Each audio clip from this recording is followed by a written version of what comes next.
expuesto en la clase anterior y explicando la razón por la cual hemos hecho ese excursus dentro del pensamiento cosmológico moderno.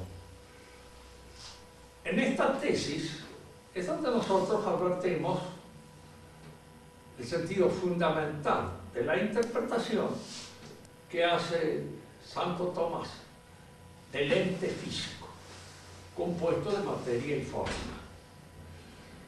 Y decíamos lo siguiente: la realidad física, el cosmos, puede ser objeto de dos lecturas o de dos interpretaciones. Una que fue la interpretación clásica de Aristóteles y Santo Tomás, explicación a la que podríamos llamar nosotros una física de carácter filosófico. La física de carácter filosófico es distinta a la cosmología moderna en el sentido en que trata de explicar sus conclusiones en función de ciertos principios filosóficos fundamentales. Resuelve lo que observa en función de la idea de sustancia. El ente físico es una sustancia física, constituida fundamentalmente de materia y de forma. ¿La forma qué es? Pues la forma es aquella estructura inteligible que lo hace ser de esta manera, que hace del caballo un caballo, que hace del hombre un hombre, que hace de un árbol un árbol. Esa es su forma, la inteligibilidad que el ente físico da al que la observa. ¿Y la materia qué es dentro del pensamiento de Santo Tomás? Hay que tener cuidado porque nuestra inclinación inmediata, diríamos algo así como la predisposición natural de la inteligencia humana, es a cosificar la realidad, los entes, a convertirlo en cosas. La materia para nosotros es aquello que tiene consistencia, presencia, capacidad de presentarse y en alguna manera de resistir a la presión, de ofrecerse a la vista como algo compacto. Pero en el terreno filosófico esto es una cosa, es una realidad. Y esa realidad, esa cosa, por muy material que a nosotros nos parezca, está constituida de materia y de forma. Es decir, hay en ella una estructura inteligible que constituye su aspecto formal. Y hay en ella ese otro elemento que tratamos de discernir ahora y al que se llama materia. Y que nosotros lo resolveremos en el pensamiento de Santo Tomás en función de la noción misma de sustancia. La materia para Santo Tomás es un coprincipio, no es una realidad independiente de la forma. Es un coprincipio que con la forma constituye la realidad, constituye la entidad. Y como tal coprincipio no tiene una realidad entitativa independientemente de la entidad en la cual es materia. Pensar la materia como una cosa que consiste, que resiste al tacto, etcétera, etcétera, es una forma un poco pueril de pensarla, no es una forma filosófica. Por eso, para los clásicos, para Santo Tomás de Aquino, la materia tenía una triple acepción o una triple consistencia. Él llamaba, en el lenguaje de la escuela, materia ex qua, in qua y circa qua. Vamos a explicar esta terminación latino de la manera más accesible posible. La materia es qua, es aquella de la cual algo, una entidad, se constituye. Inmediatamente nuestra inteligencia va a parar a los artefactos. Decimos, hacemos un escritorio de madera. Pero resulta que la madera es también a su vez un ente físico. Es una realidad constituida de materia y forma. De manera que cuando nosotros nos remontamos al sentido de la materia escuadra, queremos más o menos determinar en qué consiste aquella materia que compone el ente. Y que antes de estar en el ente no es nada. Que no es algo. Que si es algo con lo cual usted fabrica un nuevo ente. Como hace de la madera una silla, o como hace, diríamos así, del metal un artilugio cualquiera metálico. Esa materia es materia en el uso que nosotros le damos. Ya vamos a explicar que eso es lo que constituye el sentido de la materia escuá. La materia escuá es aquello que constituye junto con la forma del ente. No se pueden pensar estas dos nociones independientemente. Porque si se pensaran independientemente, habría una forma que se realiza en la materia y que se realizaría independientemente de la materia, lo cual es absurdo. Y habría una materia en la cual viene luego una forma a impostarse. Fíjense, para que más o menos podamos guiarnos en este problema. Cuando Platón explica la consistencia del universo, para él, el demiurgo que fabrica este universo, lo fabrica con dos elementos preexistentes. Uno es la materia, informe, el caos, que en griego es curioso, la palabra caos viene del verbo jairo, jaireo, de jaireka, que quiere decir bostezar. De manera que el caos es esa especie de apertura que se abre cuando uno abre la boca para bostezar. Es informe, es lo que no tiene todavía una constitución formal. Pero en el pensamiento de Platón, esta materia preexiste a la acción del demiurgo, a la acción del Dios fabricador del universo, tal como Platón lo concibe. Preexiste, es decir, tiene corporalidad, tiene una existencia efectiva. Él no habla de existencia, ¿no? Porque dejémoslo de este lado, ¿no? Simplemente esto preexiste. Y en cierto modo el demiurgo, con el pensamiento puesto en esas formas eternas que su inteligencia percibe en ese mundo trascendente, en ese mundo puramente inteligible, con su mente puesta en esas formas, va imponiéndole a la materia las cosas. Entonces aquí la construcción o la fabricación del mundo tiene todas las características de una construcción o una fabricación de un demiurgo o de un artista humano. Algo que está allí y que yo transformo en una cosa. El demiurgo también lo piensa, pero en el pensamiento nuestro, que parte de la idea de un mundo creado por el pensamiento de Dios, de la nada. Como la nada no existe, ahí siempre está crítica de decir cómo Dios puede crear algo de lo que no existe. Bueno, efectivamente, al crear algo, da existencia a algo que no existía.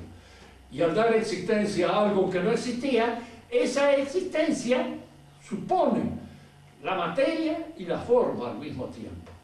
Porque la materia no puede ser concebida independientemente de la forma. No es lo que consiste. La materia escuá es aquello con lo cual se constituye un ente formalmente en esta cosa. Entonces nosotros podemos preguntarle a Santo Tomás, y dígame, ¿por qué esta división? Porque el ente que está constituido, el ente físico, supongamos este hombre, cualquiera de nosotros, tiene una forma, tiene algo que lo hace ser hombre, pero al mismo tiempo puede padecer una serie de incidentes, una serie de circunstancias en función de algo que no es su humanidad. Tomemos un ejemplo para aclarar mejor esto. En función de su humanidad el hombre aprende, estudia, entiende, comprende, se desenvuelve en el universo con el objeto de encontrar la causa, la razón, el fundamento de ese universo en el cual él está arrojado, en el cual él está tirado. Pero a la vez este hombre es capaz de pisar una cáscara de banana y se viene al suelo. Se viene al suelo porque es hombre. ¿Qué es lo que en alguna manera determina este accidente? ¿Qué es lo que hace posible este accidente? Le tiran un balde de agua y se moja. Aparece, diríamos, ante la lluvia y también se moja. Se pone en el fuego y se quema. Es decir, hay una serie de actos que se realizan, que pueden efectuarse en esa realidad humana que no dependen ni son explicables en función de su forma. No se quema porque es inteligente, ni se moja porque es inteligente, ni se cae porque es inteligente. Hay un principio, hay un elemento, hay algo que explica estos accidentes. ¿Y cuál es ese algo que explica estos accidentes? La materia. Eso es a lo que llamamos materia. Fíjense que es una noción muy larga. Qua es la que junto con la forma constituye el ente. In qua se dice porque un ente constituido, un hombre, puede recibir una nueva forma. Puede recibir como consecuencia del influjo del orden social, de las autoridades sociales, de los que conocen, pueden llegar a saber más, a conocer, a comprender. Y entonces, esos conocimientos que adquieren, ese saber que va alcanzando y va logrando, son informaciones, nosotros mismos lo decimos. Son informaciones que se imponen, se imprimen en su inteligencia. Aquí es donde alguien me puede preguntar, entonces la inteligencia es materia. El pensamiento clásico es materia. ¿Por qué? Porque obra como materia, en el sentido de que puede ser informado. Y es materia en cuál de la información que recibe, de la inteligencia que recibe. Entonces me podría decir alguien, Marx tenía razón, porque Marx hablaba de que todo era materia. Y si en alguna manera todo puede ser informado, puede recibir una información, todo es materia. Entonces podemos decir, sí, si Marx utilizaba en ese sentido, el sentido clásico de lo que era materia. Nada más que él convertía la explicación total del ente físico a partir de un monismo, la materia única. Y ahí es donde caía en alguna contradicción. ¿Por qué en alguna contradicción? Por este hecho. Si todo es materia, el ente es materia. Entonces no está compuesto de materia y forma, es materia. Y este otro elemento que se opone a la materia, que la informa, ¿qué es? Materia. La materia y la materia, por todos lados la materia. Entonces no hay una explicación clara de estos dos elementos que aparecen constituirse como opuestos. Si yo explico lo contrario por el mismo principio con que explico aquello que se lo opone, yo estoy dando la petición del principio. Además, si todo es materia, todo es materia. La materia es eterna. Y la pregunta que uno le haría a Marx es decir, ¿cuál es la materia eterna que usted percibe en la realidad? Que no la percibe el químico, ni el físico, ni nada, porque para ello toda la materia tiene tiempo, duración, tiene una edad. Tanto que más o menos se puede constatar la edad de un resto fósil de acuerdo a los años que se imprimen por la pruebas de carbono, lo que fuera, que se imprimen en su materialidad. De manera que la materia tiene edad, no puede ser eterna. Y si tiene edad, tiene principio. Y si tiene principio, ¿de dónde viene? ¿De dónde emerge? ¿Hay algo anterior a la materia que crea la materia? Primero, la materia es eterna. Y la materia, en realidad, nos damos cuenta que no es eterna. La materia es absoluta, no está ligada a nada. Y nosotros presumimos que la materia está ligada a una forma, siempre. Dice relación a una forma. Más, la materia de mar es inteligente. ¿Por qué? Porque evoluciona, y evoluciona dialécticamente. Evolucionar dialécticamente significa evolucionar de acuerdo con el razonamiento. Evoluciona según razón. Y alcanza, diríamos así, su estatus definitivo en el pensamiento de Marx, cuando la materia descubre que la materia es el fundamento de toda la realidad. Entonces, es una materia inteligente, es una materia eterna. Lo único que le ha cambiado es la etiqueta a lo que Hegel conocía como espíritu. Porque él ha pretendido corregirlo a Hegel y en realidad lo único que ha hecho es cambiar las etiquetas, como esos chicos traviesos que donde dicen naranja ponen banana y donde dicen banana ponen naranja, para confundir un poco a la clientela, aunque no es tan fácil hacerlo. Pero este lo mismo, diríamos así, ha cambiado los términos de las cosas, pero el resultado es el mismo. La materia es qua es aquella que con la forma constituyente. E in qua es cualquier cosa que pueda ser nuevamente informada. Sobre tal materia puedo escribir mi nombre. Sobre la inteligencia humana se puede informar con un nuevo conocimiento. La voluntad humana puede ser informada con el ejercicio y adquirir un hábito, una buena costumbre, o una mala costumbre, o un vicio. Entonces, todas esas realidades que pueden recibir una información son materia, y esto es lo que llamaban los escolásticos materia in qua. Claro que uno no le puede pedir a un marxista que estudie el escolástico, porque eso ya andaba a esta época por su pegada. En la historia de la filosofía de Hegel ustedes van a encontrar una página dedicada a la escolástica, en donde dice precisamente esto. Sobre todo este pensamiento lo he pasado con las botas de las 7 lenguas. Se las han pasado como un tiro. Entonces no se ha fijado en nada. Y al no fijarse en nada, se corre el riesgo de descubrir nuevamente el paraguas o de descubrir algo que ya ha sido descubierto con mucha anterioridad. ¿Qué es lo que sucede? Yo he sido formado en el pensamiento moderno. Y para decirlo concretamente, en primer lugar en el positivismo. De manera que cuando descubrí la escolástica, estábamos nosotros pensando de que habíamos descubierto América, y resulta que esto estaba hace mucho tiempo conocido, y mejor conocido. Es decir, con un trabajo mucho más escrupuloso, mucho más minucioso y mucho más prolijo que el que hace la filosofía moderna al pasar por encima de todas estas cosas, comenzar con las botas de las 7 lenguas. Y después aparece lo que se llama materia Chilcacuán. La materia Chilcacuán es aquello acerca de lo cual en un momento determinado obra una disposición. Tomemos un ejemplo caro a los abogados. La materia de la justicia es el derecho. Entonces, el derecho de cada uno es materia de la disposición justa.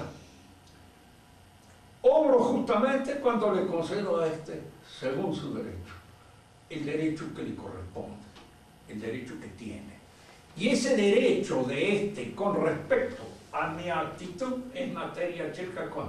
Es decir, es la materia acerca de la cual obra u opera mi disposición. Y a eso se llama materia Chilcacuán. Nosotros cuando usamos en el lenguaje común, ¿qué estás estudiando? ¿Qué materia estás estudiando? Tal cosa. Es materia, eso claro, es materia Chilcacuán, es materia acerca de la cual él está estudiando. Está realizando un estudio. Y eso se convierte en materia del estudio. Posteriormente, esa información recibida pasa a formar parte de nuestro conocimiento.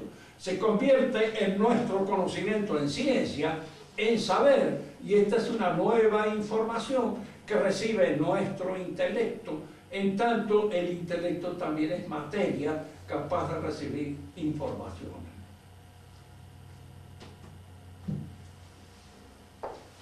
Para la cosmología, después vamos a entrar nosotros en las, diríamos, los textos en los cuales Santo Tomás explica el conocimiento.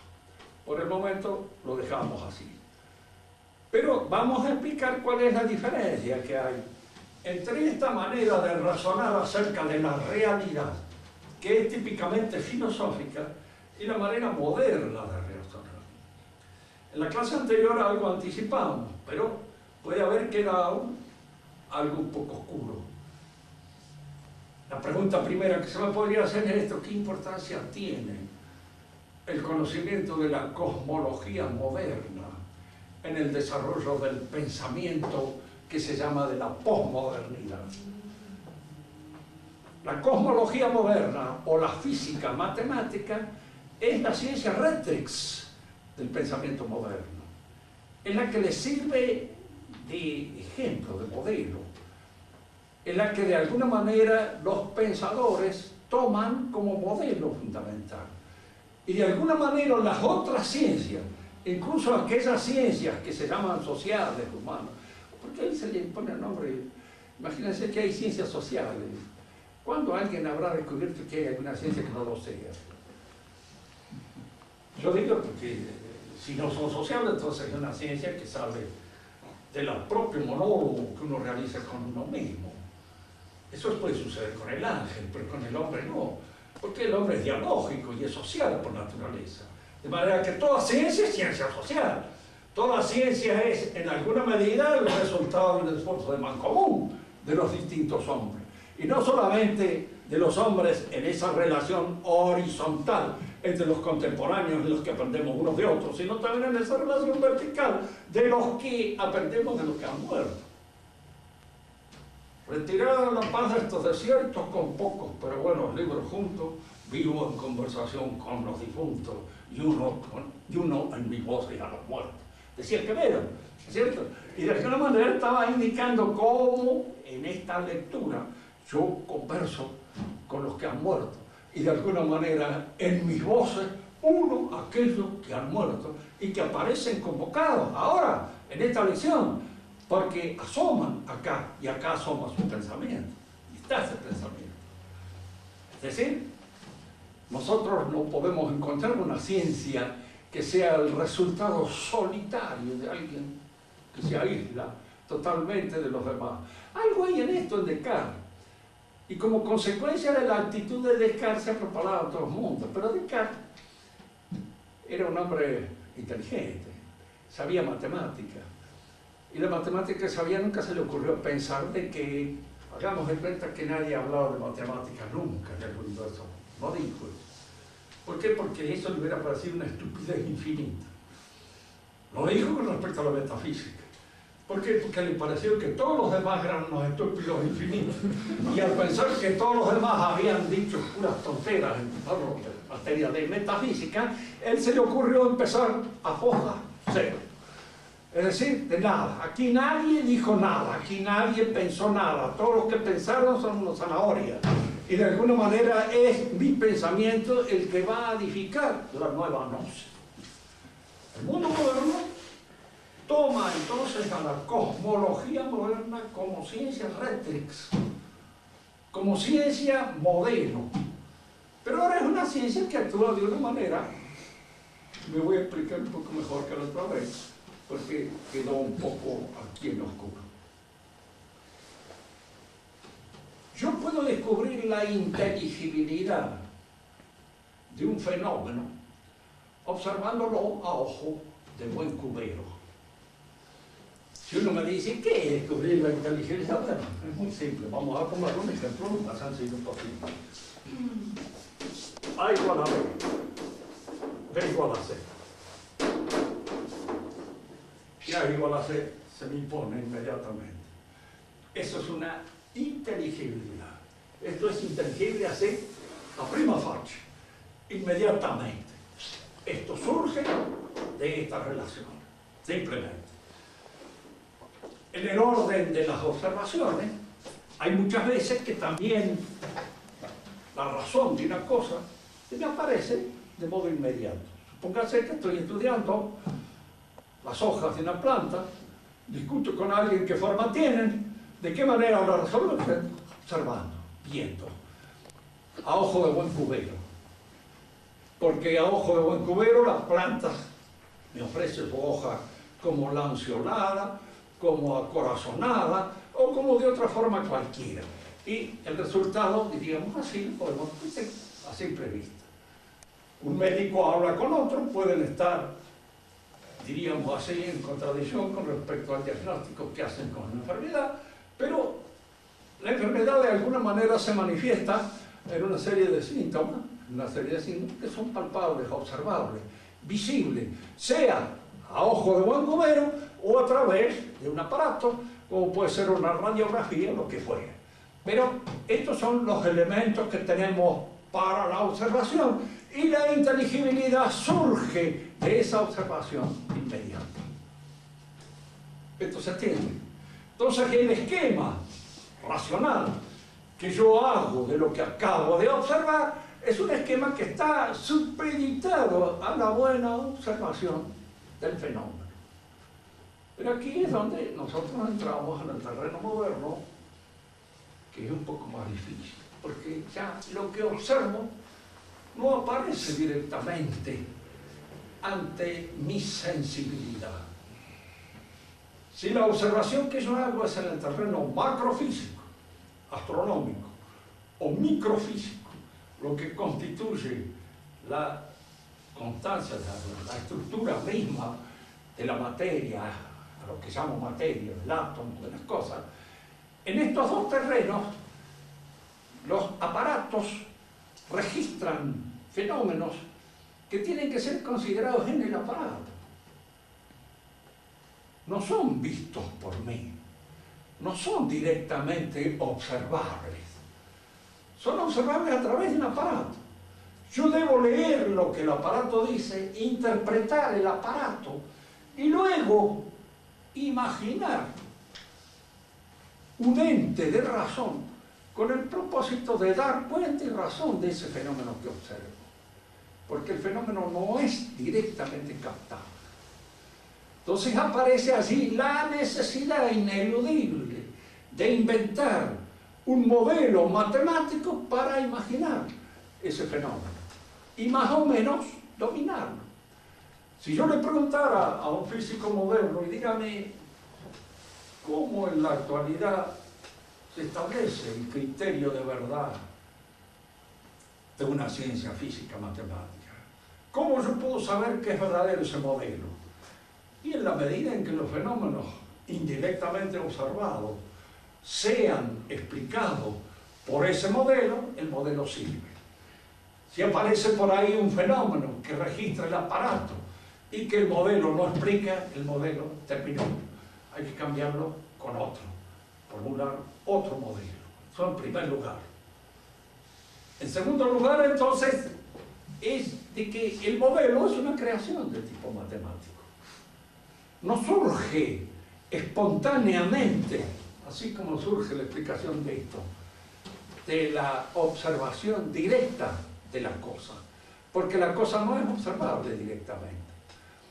Es decir, estos modelos no se critican, es decir, nosotros decimos no estamos en contra de este modelo, todos seguirán imponiéndose en la medida en que hay una serie de fenómenos que no son directamente observables y que solamente pueden ser observados a través de un aparato, y ese aparato tiene que tener una interpretación por parte mía.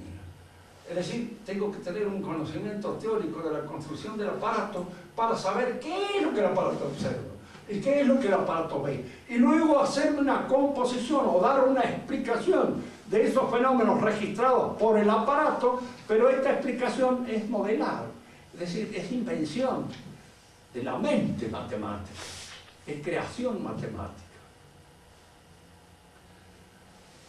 Galileo sospechaba esto. Fíjese que su choque con la Iglesia es por esto. si el mundo es un aparato, un artilugio, un mecanismo, la providencia disuena. Ustedes piensen que puede ser la providencia en un reloj. Si no anda bien, lo tiran. Es decir, si hace milagros, lo tiran. Si el reloj resulta que cuando aparece la amada de mi corazón empieza a acelerarse de una manera tan rápida y pasa, me hace un mal trabajo.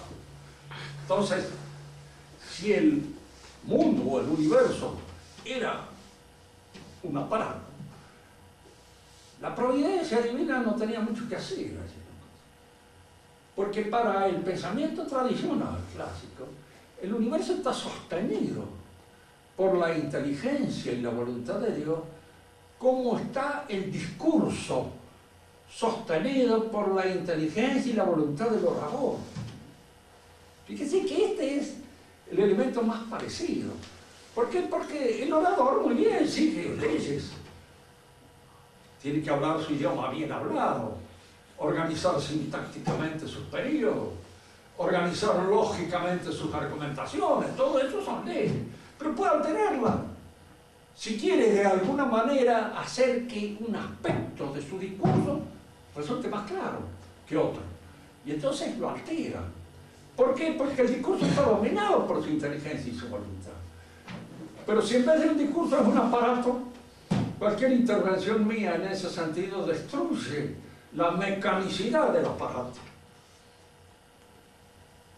Cuando, siguiendo a Newton, interviene Kant en el pensamiento europeo, él acepta que la interpretación que hace Newton del universo es la última palabra.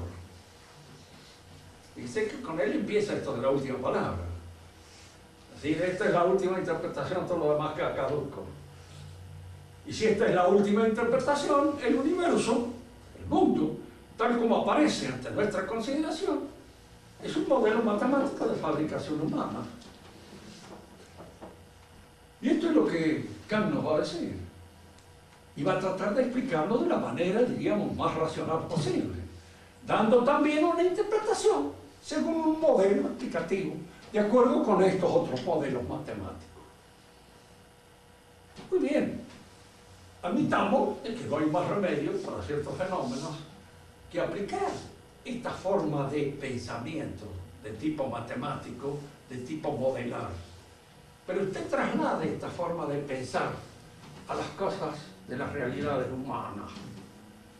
Y entonces van a ver surgir los modelos así. Van a ver surgir eso que se llama la ideología, que es una invención moderna. El mundo antiguo no la conoció. El mundo medieval tampoco la conoció. Recién aparece un ideólogo, el Marsilio de Padua, que es el primer ideólogo posiblemente del mundo moderno. Porque ni Maquiavelo mismo la conoció. Si la hubiera conocido, hubiera sabido aprovecharla un poco mejor en El Príncipe, pero no lo hizo porque todavía ese fenómeno no había aparecido, no había emergido en el pensamiento. Pero ¿y cómo emerge? Emerge por contagio de esta cosmología matemática.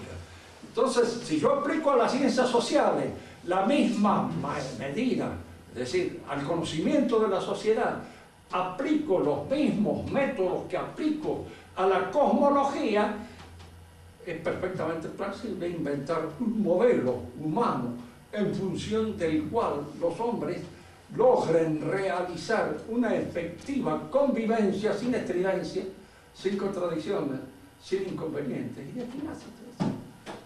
¿Qué es el pacto social de Rousseau? Sino la posibilidad de crear este modelo social perfecto, en el cual ya no haya más discusiones entre poderosos y débiles, porque van a ser todos iguales. ¿Y qué significa ser todos iguales? Matematizarnos a todos. ¿Por qué? Porque no somos iguales, precisamente somos todos desiguales. Y en la apreciación de la desigualdad está la verdadera justicia. Porque si yo trato a todo el mundo como si fueran iguales, voy a proceder de una manera bien injusta, porque no me voy a dar cuenta de las diferencias entre un hombre y otro. Yo he sido oficial del ejército, Los soldados pueden ser muy parecidos todos porque indudablemente visten de la misma manera. Pero si el oficial no sabe distinguir entre un soldado y otro, es un infeliz. ¿Por qué? Porque es un papanato. ¿Cómo puede mandar a este para lo mismo que el otro? Sí, él tiene que saber y conocer para qué está hecho este hombre, en dónde está la capacidad de este. Y si en el ejército, que es la uniformidad por antonomasia, estas distinciones valen, no le digo nada en la vida común, pues, con más razón. Entonces todos estos modelos aparecen, diríamos así, sobre la base de una cierta interpretación mecanicista y al mismo tiempo matemática de la realidad humana. Y nacen los modelos sociales, nacen el modelo de hombre y nacen esas dos ciencias que están fundamentalmente adheridas a la ideología, porque son aspectos de la sociología y la psicología. Ambas son dependientes de la ideología y son dependientes de una ideología determinada. Tanto es así que se puede decir o son liberales o son socialistas, pero en alguna medida una u otra cosa, porque de allí surge, ese es el ontanar que da nacimiento a esta manera de pensar. Una manera, bueno, las cosas humanas, el modelo político, sí, pues eso. En las cosas humanas, las cosas resultan como resultan. Que los hombres empujan, hacen lo que puede, cada uno como puede. Y la sociedad debe, en alguna medida, diríamos así, salir al encuentro de todas las desigualdades fecundas, promoverlas, hacerlas que se hagan cada vez más desiguales, mejor desiguales. No las cuantitativas, sino las cualitativas, fundamentalmente. Ver de qué modo se puede promover el advenimiento de lo cualitativamente mejor. Ese es el objetivo de una auténtica sociedad que funcione no como un modelo, sino que funcione humanamente bien. Antes, por ejemplo, cuando el hombre llegaba, yo les estaba explicando la clase anterior, ser noble, por ejemplo, era indudablemente un privilegio, pero al mismo tiempo una obligación y un servicio. Y ojo, era un servicio y una obligación que estaba muy vigilada socialmente. Cuando alguien me dice, bueno, la vida de los reyes, se imagina uno que los reyes vivían como una especie de pachá tirado en la cama de los. Yo le aseguro que no le envidio a ningún rey la vida que podía llevar en un momento determinado, porque era una vida, diríamos, de una disciplina, de una modelación, de una vigilancia permanente del orden social que era increíble. Ni en el baño estaban solos, hasta allí vivían acompañados, hasta allí lo seguía el protocolo. Hay que leer lo que era el protocolo cuando la reina María Antonieta tenía que cambiarse la camisa cuando se despertaba. Y la camisa pasaba de una dama a otra hasta que iba a parar la dama rey que se la entregaba a ella se moría de frío, esperando que le pasaran la camisa con la cual se iba a vestir. Porque la vida de ellos era una vida permanentemente bajo la vigilancia de la sociedad. Tenían los hijos a la vista de todo el mundo. Todo el mundo se asomaba, se subía por arriba de la ventana, abría el coso. El rey Luis XVI, cuando ella tuvo su primer hijo, tuvo que abrir la ventana de un sopapo porque se ahogaba dentro de la pieza por la cantidad de gente que estaba observando lo que allí pasaba, que veía. Es decir, toda esta vigilancia social hace de que las clases dirigentes en aquella época estaban muy vigiladas por la misma clase y por un montón de gente que estaba en torno a ellos. Cuando se habla de que la reina que podía tener sus aventuras, ¿qué no podía tener ninguna aventura si no la supieron inmediatamente en todas partes del mundo? Cualquier desliz se sabía enseguida, en todos lados, y se sabía antes de que lo cometiera. Ya estaba, diríamos, en la indiscreción general de todos. Porque el hombre que se descalificaba como caballero era un hombre que quedaba deshonrado dentro de su clase para siempre. Si ustedes alguna vez quieren leer la vida de un caballero, Lean la vida de Liniers, de nosotros, escrita por Paul Lusac. Era paisano de él, pero no era precisamente noble, y tiene sus prevenciones contra la nobleza. Pero en el caso de Liniers, aparece allí lo que es un caballero, en todo sentido, hasta el momento mismo de su muerte, por fidelidad al rey de España. Podría haberlo tirado al diablo, podría haberlo traicionado, haberse ido con la nueva república, haberse convertido en uno de los factores decisivos dentro del gobierno patrio. No. Estaba atado por su juramento de caballero al rey de España. Y ese juramento lo cumplió. El mismo suegro le manda a decir, porque el suegro era argentino, le manda en una carta diciéndole que para qué iba a hacerse matar con un perro personal. Y él le dijo, no puedo renunciar a mi condición de tal. Esto está en mi sangre. Me viene de todos mis antepasados y de toda la gente que de alguna manera me ha hecho lo que soy. Y en eso debo vivir y allí debo morir. Diríamos, las sociedades cuando crecen al ritmo puramente natural, por supuesto, son sociedades que surgen de la naturaleza caída. Nadie tiene que hacerse ilusiones. El mejor gobierno del mundo no existió nunca. Hubo reyes papanatas, hubo aristocracias que se echan a perder, que terminan, diríamos así, en oligarquía, hubo nobles que no servían para nada, pero había algunos que sí servían. Y en la medida en que algunos servían, eso era bueno. Así le decía un francés revolucionario a un inglés que hablaban en cierto portugués, le dice, no sé cómo todavía ustedes tienen Cámara de los Lores. Caben con ese vejestorio de una vez por todos. Y el otro le decía, sí, tiene usted razón, de España hay muchos lores, dice que no sirven para nada. Yo conozco uno que es un borrachín, otro que es un mujerito, pero hay algunos que son lores. Y mira usted lo que es ser un loro y comportarse como tal. Y de alguna manera, diríamos, eso es una lección que vale la pena aprovecharla. Bien, en conclusión, la nueva cosmología entonces influye en el proceso de todo el pensamiento moderno, que es desde ese momento un pensamiento ideológico. Es decir, es un pensamiento fundamentalmente constructivo de la realidad. Y al ser constructivo de la realidad en su interpretación cósmica, es constructivo de los distintos modelos sociales, distintos modelos de hombre que se ama. Marx, creo yo, que él ha sido el hombre que ha llevado a sus últimas consecuencias. Y al decir sus últimas consecuencias, quiero decir incluso a lo que podríamos llamar el absurdo lógico, el pensamiento ideológico.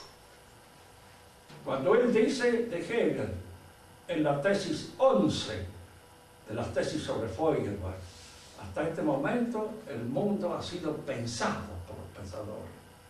Hay que transformarlo. Es decir, esa idea constructiva del universo, esa idea puramente ideológica que del universo ha dado Hegel, nosotros la tenemos que convertir en la revolución social, en la transformación efectiva del hombre, para hacer que efectivamente esa idea se realice, ese modelo se imponga y ese modelo se establezca definitivamente en la humanidad. El pensamiento tradicional, por ejemplo en la física, no pretende dar una interpretación de todas las apariencias sensibles del orden físico. Entra en la consideración del ente físico y trata de dar una interpretación del ente físico en función de su constitutivo sustancial, apelando a la noción de sustancia. Santo Tomás dice incluso de que hay distintos modelos.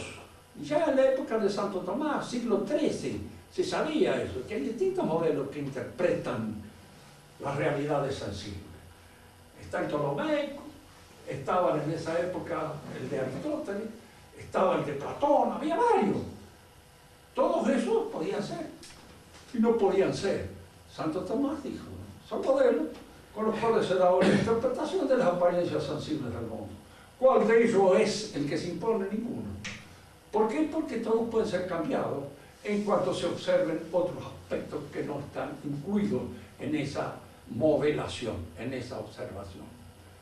Esto es lo que constituye una y otra cosmología. La cosmología de Santo Tomás sirve siempre. Se puede hoy razonar a través de eso, hablando de la materia y de la forma, en el sentido en que él mismo lo habló.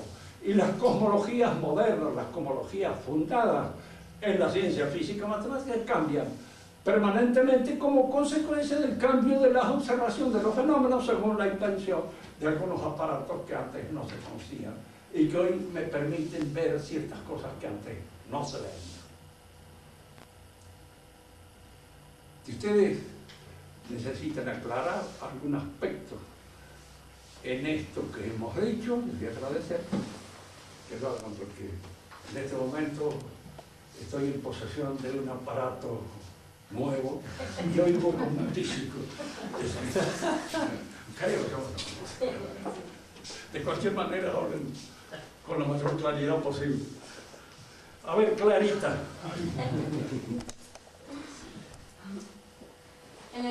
Uno cuando habla de un modelo, de fabricar un modelo, ¿no es cierto? ¿Qué estamos destruyendo en un modelo, en la concepción de materia y forma? ¿Qué estamos sacando? Bueno,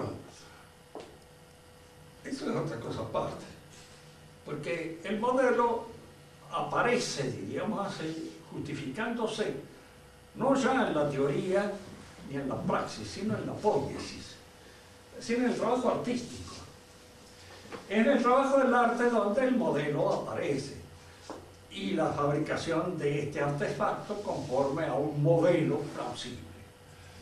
Por eso cuando Marx dice que la teoría está sometida a la praxis, él está hablando de la poiesis, no de la praxis ni de la teoría, porque no es que Marx no supiera griego, ¿no? Sabía mucho mejor que yo.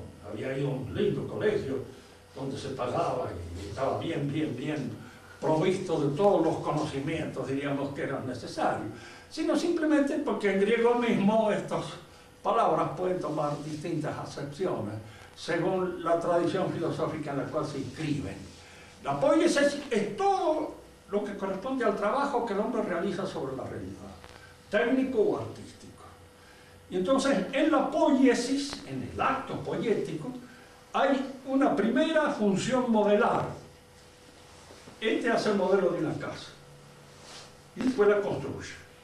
Indudablemente, el modelo de la casa que él fabrica tiene que ser posible de ser construido.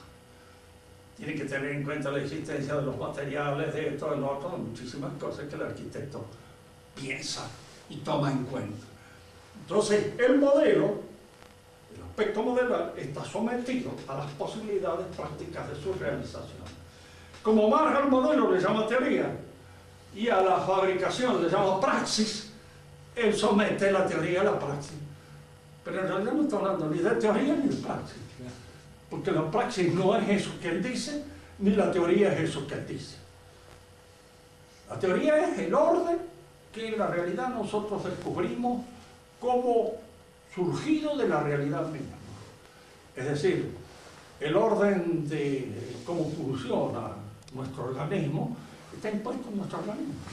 No lo inventamos, no lo fabricamos. La praxis es el orden con que nosotros establecemos nuestros actos libres para alcanzar nuestros objetivos, nuestros propósitos, cualesquiera que sean. Debemos ordenarnos y en función de esa finalidad establecemos este orden práctico, tanto en nuestra soledad, como en nuestra relación familiar, como en nuestra relación política. Por eso la praxis admite estas tres dimensiones: la dimensión monástica o personal, la dimensión familiar o económica, como se llamaba antes, y la dimensión política o social. Estas son las prácticas. Y la poiesis es todo lo que realizar cosas, hacer cosas. Ahora, el pensamiento moderno, como es constructivista, es poético.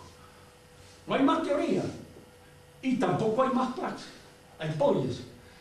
Y así como se intenta fabricar una sociedad modelo, se intenta fabricar un hombre modelo. Vamos a construir el argentino. O como decía Felipe González, voy a hacer de España una cosa que no lo va a conocer ni la madre que la parió. Es decir, iba a transformar a España en otra cosa. Lo dijo. Tales palabras como no vienen con toda esa, diríamos así, realismo gallego, pero lo dijo. Esperemos que lo haga. Y que la madre que lo tiró a él no lo conozca tampoco. Otra pregunta más a Enrique. ¿Qué ha quedado oscuro, Enriquito? Es gallego, no entiendo.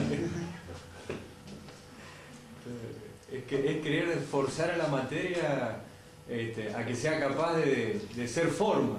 Sí. ¿Qué cosa? No, lo del principio socialista. Sí.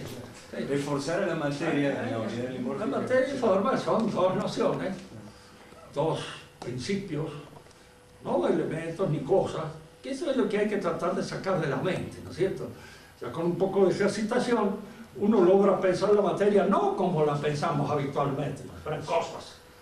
La materia es esto, que toco, por ejemplo. No, eso que toco es una cosa, es una realidad física.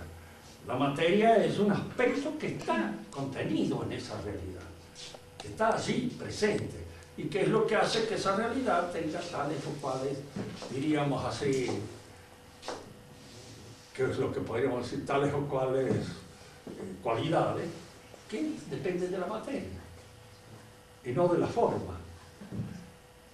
Por ejemplo, el mismo pensamiento moderno, hay un aspecto en los cuerpos que es su capacidad de ser medidos, de ser traducidos de una manera cuántica, matemática, y que es lo que da nacimiento a toda esta física moderna. Y se elimina todo lo que es cualitativo, salvo aquellos aspectos cualitativos que pueden ser indirectamente medidos. Por ejemplo, la temperatura puede ser medida por un termómetro. En realidad es el termómetro que dilata el mercurio, ¿no? Y establece los grados de temperatura que puede tener uno. No es la misma temperatura, pero es una medida indirecta que me sirve a mí para guiarme en el aumento o disminución de la temperatura. Pero esta capacidad del termómetro de dilatarse o de contraerse, el mercurio, eso me permite establecer una medida en esa realidad y medirla. El medirla la domino yo por medio de la medida. Tanto que las definiciones actuales de la física matemática se llaman definiciones operacionales. ¿Por qué operacionales? Porque operan, obran, porque permiten la instalación de una técnica. Y son en general medidas. El amarillo es una medida. Tantos micromicrones de longitud onda. Tanto, pum, punto. Ese es el color amarillo. Que indudablemente no es el que maneja el artista, el que pinta. Porque a él importa un pito de los micromicrones, sino que está viendo las cosas desde un punto de vista estético.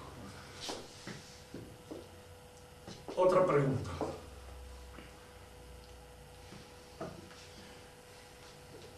Si el modelo no responde a la realidad. ¿Cómo? Si el modelo sí. no está sacado a la realidad, no responde a la realidad. ¿Cómo se explica la inadecuación del modelo a la realidad? Pues bueno, lo que pasa es esto. El modelo trata de responder a una observación indirecta, hecha a través de aparatos.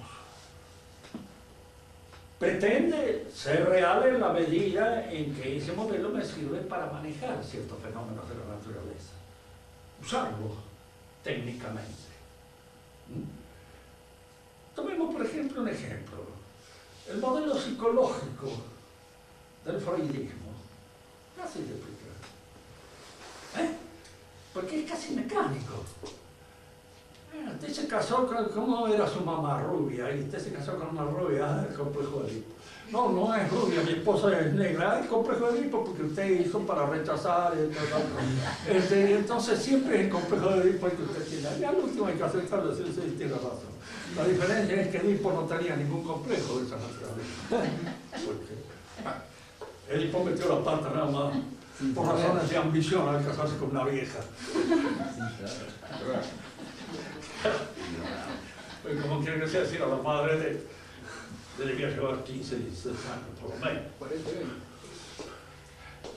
Tata, Sí. cuando uno ve el orden político, ¿no? Los gobiernos, cuando uno habla, por lo menos todos los escritores antiguos como Bodin, Bossuet, bueno, no sé, modernos, que hablan que la monarquía es como la forma natural de gobierno. Ellos tampoco crearon un modelo cuando describían... Yo diría que la monarquía es una forma natural del gobierno, porque es la familia trasladada al orden del gobierno. La misma idea de la familia. Y tiene el mismo efecto que la constitución familiar. Si el padre es un infeliz, usted está frito. Pero eso nos pasa a todas las familias. Y claro, ¿sabes? ¿Qué va a hacer? Es cuestión de suerte. Si uno tiene un padre inteligente y a la vez previsor, y una madre inteligente y cariñosa, y que al mismo tiempo es una suerte. Este desgraciado la tiene, el otro no, tiene un padre que es un borrachín, una torrante y una madre que es más vaga que él. Entonces el resultado es un desastre. Y a veces sucede eso. El orden familiar, ¿cómo lo arregla usted ahí? Fabricando a los chicos en tubo, en salso. Puede ser, pero así todo va a haber algunos que se gana la enfermera, porque tiene un hoyito acá y entonces se sonríe y la enfermera lo prefiere y le da más alimento que al otro. Que eso es decir, para todo el mundo condiciones iguales, no tener en cuenta la realidad natural. Como todo el mundo no tiene el mismo punto de partida. El tipo que es hijo de un hombre inteligente, que está ubicado socialmente, tiene un montón de ventajas que no la tiene el que no la... ¿Y cómo prevé esas ventajas? ¿Cómo las desarma? ¿Qué hace? ¿Qué crea usted para evitar esas ventajas? Nada que hacer. La realidad a veces es cruda, es cruel. Ahora hay tipos que, como decía Santa María Egipciaca, fue violada por los barqueros y después entró como santa y penitente y se hizo santa. De ahí no hay que sacar esa como conclusión. Haciéndose violar por barqueros es santo. Indudablemente es algo que por accidente le pasó a alguien muy especial. Pero del mal, accidentalmente puede surgir el bien, pero no surge el bien. Claro. Santa Magdalena también se santificó, nadie le aconsejaría a una chica que siguiera la vida de Santa Magdalena. Mejor evitarla y llegar a la conclusión nada más. Pero es así. A veces de una cosa mala, de malos padres, sale por reacción un tipo excelente. Y de dos buenos padres salen zanahorias, pero de esos así irredentos. Bueno, esas son cosas que la vida nos da las lecciones que no pueden cambiarse mucho. Tata, hablando, viste, vos hablaste de Maquiavelo. Maquiavelo, Sí. te hago una pregunta. ¿Cómo puede ser, no sé, qué quiso plantear en El Príncipe? Porque no parece como que haya querido justificar, no, pues, se pidieron los sacramentos. Maquiavelo empieza por ser un gran escritor italiano. Escribe como un príncipe. Bueno, sí. En segundo lugar, era un hombre que sabía observar muy bien las condiciones políticas de su época. Y las observó muy bien, tanto en los hombres como en las mujeres, las vio bien. Y en segundo lugar, él tenía una idea del hombre bastante pesimista. De católico ya no tenía nada. Era como suelen ser aquellos católicos que se han acostumbrado mucho al trato con clérigos atorrantes y que terminan, diríamos así, en francachina. Él consideraba que los clérigos eran unos vagos igual que él y que de alguna manera no significaba eso, la fe católica, ninguna cosa importante. Entonces lo importante en el hombre era lograr el poder.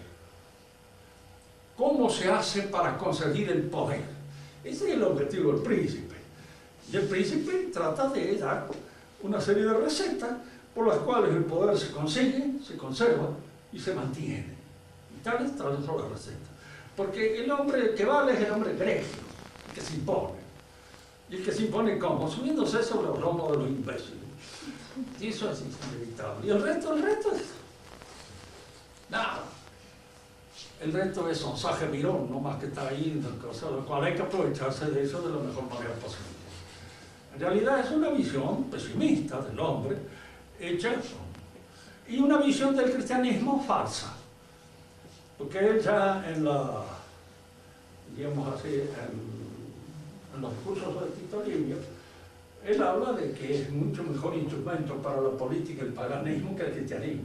Pero no lo dice muy claramente porque existía la Inquisición. En una de esas él iba a parar a un tribunal de Inquisiciones y le podía ir bastante mal si no aflojaba.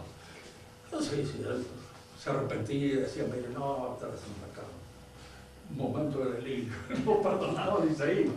Pero si no, corría un grave riesgo. Entonces él hizo los discursos sobre Tito Livio, encajándole a Tito Livio la responsabilidad que él exponía allí, pero eran de él. Entonces hablaba de que la Iglesia Católica no